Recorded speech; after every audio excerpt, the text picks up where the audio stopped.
What's up everyone, Frosty Reaper here, and welcome to today's video on how to build a weapons loadout in Warzone 2 DMZ. Now for those of you that don't know, DMZ is the new extraction game mode that launched with Warzone 2 and is free to play. If you haven't checked this mode out yet, I suggest you do, as it's a lot of fun and is hours and hours of content that you can grind for.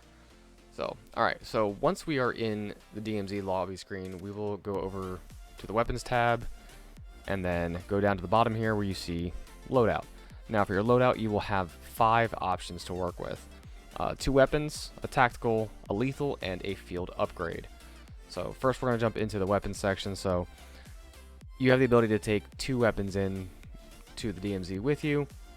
There's no perks in DMZ currently, so you can run a shotgun or 2 LMGs, 2 SMGs, an SMG, LMG, so on and so forth. So now, as far as weapon selection goes, we have mainly 2 different options here. We have an insured slot weapon, which is more or less a gun that you've customized with your own attachments and everything else, and we'll go over that in a future video on how the insured weapons work.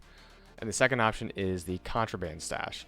Now, weapons in the contraband stash are weapons that you have successfully exfilled from a game, or they were a contract reward. Now, these weapons are special in the fact that if you equip this weapon and go into the world and don't successfully exfil and die, you lose that weapon. Contraband weapons, as I had said, can be from a contract, they can be from a bot that you killed in the game, they could be from other players you killed in game, they can be from many different sources from inside the world once you've loaded into DMZ. Now again, you die, you lose that weapon, and it's gone. So keep that in mind when you're building your loadouts that you want to do, depending on the risk and reward factor here that you're going for. You need to be careful with what weapons you're taking in. If you have a really great contraband weapon, you may not want to take that in with you if you're going into a high risk situation, but play as you see fit. So once you've selected a weapon, you can select your second weapon. Again, you could have sniper and an SMG to run with, and then again you have your tactical options. Now when you first start playing DMZ, some of these options might be locked, they might be unlocked. Any item that you bring out of the game with you is unlocked. So if I were to spawn into the next game and I exfilled with a snapshot grenade, it would be unlocked.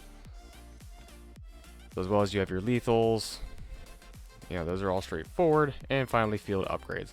I will say personally, as of right now, the most beneficial field upgrade is munitions box, because ammo is not always very easily found in the game depending on what you're doing. So from my own perspective, highly suggest the munitions box.